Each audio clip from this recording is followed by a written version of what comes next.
নমস্কার, দেখছেন খবর বাংলা সংবাদ। আপনাদের সাথে আমি দেবকুমার। আমরা আজ রয়েছি এমন একজনের বাড়িতে, দক্ষিণ কলকাতা বিজেপির গড় কিছুটা বলা যেতে পারে হালকা করে দেবে তার অনুপস্থিতিতে। তার কারণ তিনি আজ আমাদের কলকাতার মেয়র, রাজ্যের মন্ত্রী ফিরহাদ হাকিমের হাত ধরে তৃণমূলে যোগদান করেছেন। এবং তিনি আগেও তৃণমূলের ছিলেন, কোনো কারণবশত তিনি তৃণমূল থেকে বিজেপিতে যোগদান করেন এবং তারপরে আবার পুনরায় তার পুরনো দলে ফিরে এসেছেন। মেঘনাথ পোদ্দার রয়েছে আমাদের সাথে, সরাসরি আমরা তার সাথে কথা বলবো। মেঘনাথ বাবু, আপনি আজ থেকে প্রায় 4-5 বছর আগে আপনি তৃণমূল ছেড়ে দিয়ে বিজেপিতে যোগদান করেছিলেন, তারপরে আবার পুরনো দলে ফিরে আসছেন। কি বলবেন, মানে কেমন পুরনো দলে ফিরে এসে কেমন লাগে? অ্যাকচুয়ালি তৃণমূল কংগ্রেস যেদিন জন্ম হয় সেদিন আমি পশ্চিমবঙ্গ প্রদেশ কংগ্রেসের সদস্য ছিলাম। জন্মের প্রথম দিন থেকে তৃণমূল করে এসেছি এবং সমস্ত সংগ্রামের মধ্যে ছিলাম মমতা ব্যানার্জির সাথে। তো মাঝখানে একটু ছন্দপতন হয়, কিছু অভিমান হয় আমার। সেই অভিমানের জন্য আমি সাময়িক দল ছেড়েছিলাম। তো আবার দিদির অনুমতিক্রমে বন্ধু ফিরহাদ হাকিমের মাধ্যমে আবার তৃণমূল কংগ্রেসে ফিরে এসে খুব ভালো লাগছে। তার কারণ আমি আমার পুরনো পরিবারে ফিরে এসেছি, যাদের সঙ্গে দীর্ঘ 21 বছর দল করেছিলাম এবং কংগ্রেস করেছি তারও আগে থেকে। তাদের সঙ্গে একসাথে দল করার সুযোগ আবার পেয়ে খুব খুশি, খুব আনন্দিত।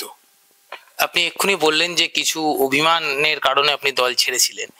সেই অভিমানগুলো এই মুহূর্তে, যে কারণের জন্য আপনার অভিমান হয়েছিল, সেই কারণগুলো কি এই মুহূর্তে কিছুটা সঠিক হওয়ার হয়েছে? সেই কারণে কি যোগদান? সময়ের সঙ্গে সঙ্গে অভিমান কেটে যায়।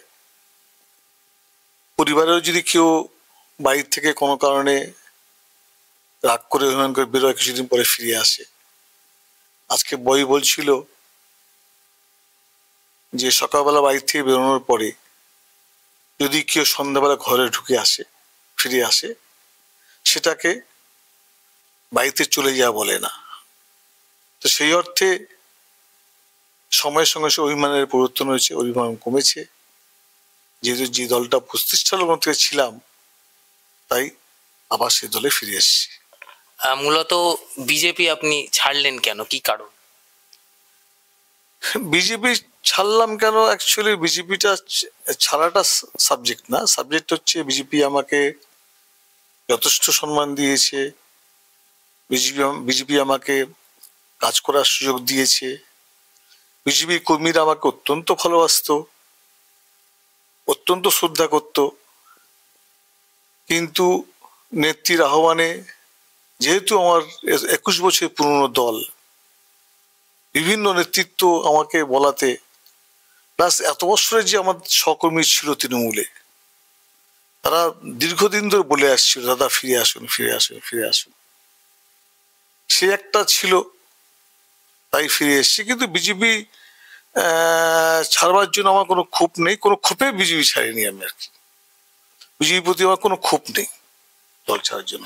আপনি বললেন যে আপনাকে মানে অনুরোধ, মানে বহুদিন ধরেই অনুরোধ করা হচ্ছিল, মানে কারা, মানে শীর্ষ নেতৃত্ব, তৃণমূলের শীর্ষ নেতৃত্ব কি আপনাকে অনুরোধ করেছে?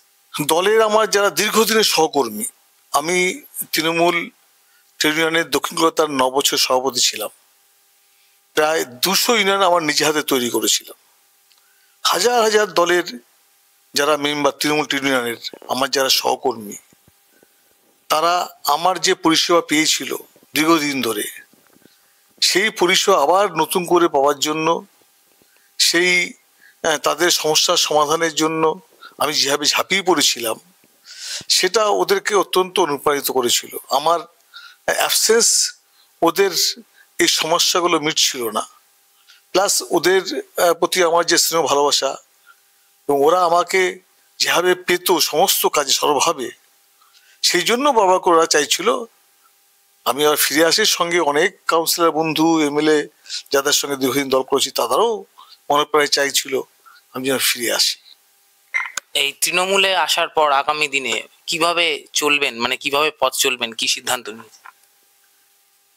দেখুন, নেত্রী সর্বোচ্চ, সে যে কাজ দেবে আমাকে দলের, আমি সেই কাজ অত্যন্ত আনন্দের সঙ্গে করব। ইতিপূর্বে আমাকে অনেক কয়েকটা দায়িত্ব দিয়েছিলেন, সেগুলো করেছি। আবার নতুন করে যে কোনো দায়িত্ব দেন আমি নিষ্ঠার সঙ্গে আগে যেভাবে পালন করেছিলাম এখনো সেভাবে করব। আপনি যে দক্ষিণ কলকাতার জেলা সভাপতি ছিলেন বিজেপির, সামনে লোকসভা নির্বাচন সহ সভাপতি ছিলেন, আপনি যে সামনে লোকসভার নির্বাচন আসছে একদম দোরগোড়ায়, এই মধ্যে যে রাজনৈতিক পরিস্থিতি পশ্চিমবঙ্গের, তো কি আপনার আপনার ব্যক্তিগতভাবে কি মনে হয় যে কোনোভাবে কি বিজেপি আপনার দল ত্যাগের ফলে তাদের কি কোনো খামতি বা সাংগঠনিক কোনো সমস্যা হতে পারে? না, বিজেপিটা একটা সংগঠিত দল, সেখানে আমি একজন ব্যক্তি থাকলাম কি থাকলাম না তাতে কিছু একটা যায় আসে না। আমাকে বিজেপির সমস্ত কর্মীরা, কার্যকর্তারা একটাই কথা বলছে, দাদার থেকে আমরা যে ভালোবাসা পেয়েছি, দাদা যে প্রতিদিন আমাদের সঙ্গে থাকতেন, এটা আমরা খুব মিস করব। আজকে প্রচুর ফোন আসছে আমার কাছে বিজেপির আমার দলের সহকর্মীদের থেকে, তাদের একটাই বক্তব্য, দাদা আপনি অত্যন্ত কর্মতৎপর ছিলেন, আপনি অত্যন্ত আমাদের সঙ্গে আনন্দ সহকারে অত্যন্ত স্নেহ দিতেন, অত্যন্ত ভালোবাসা দিতেন, সমস্ত কাজে থাকতেন, আপনাকে আমরা খুব খুব মিস করবো দাদা, খুব খুব মিস করছি, আপনার চলে যাওয়াটা আমরা মেনে নিতে পারছি না। আপনার সঙ্গে আমাদের একটা অত্যন্ত পারিবারিক সম্পর্ক তৈরি হয়ে গেছে। তাই প্রচুর হোয়াটসঅ্যাপে কল আসছে, হোয়াটসঅ্যাপে লেখা আসছে, ফোন করে কথা বলছে যে আপনাকে আমরা হারিয়েছি। এখানে আমার মানে বিজেপির কোনো ক্ষতির ব্যাপার নেই, ওরা ব্যক্তিগতভাবে আমার সঙ্গে যে রিলেশন ছিল সেটার জন্য বলছে আর কি। আমি মনে করি না আমার জন্য বিজেপির কোনো ক্ষতি হবে, এসব কোনো ব্যাপার নেই।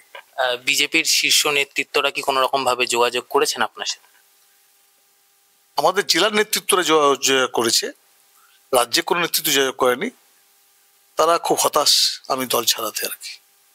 অসংখ্য ধন্যবাদ দাদা এই সময় দেওয়ার জন্য। আমরা কিন্তু সরাসরি মেঘনাদ পোদ্দার এর সাথে কথা বললাম। তিনি বিজেপির দক্ষিণ কলকাতার বিজেপি সহ সভাপতি ছিলেন। আজ তিনি তার পুরনো দল তৃণমূল কংগ্রেসে ফিরে এসেছেন এবং তিনি যেমনটা জানালেন যে আগামী দিনে দল যেভাবে, অর্থাৎ তৃণমূল কংগ্রেস যেভাবে পথ চলার নির্দেশ দেবেন তিনি সেইভাবেই আগামীর দিনে পথ চলবেন। আপনারা সঙ্গে থাকুন আমার সাথে, ক্যামেরায় আদিত্য ঘোষের সাথে আমি দেবকুমার, খবর বাংলা সংবাদ, বেহালা।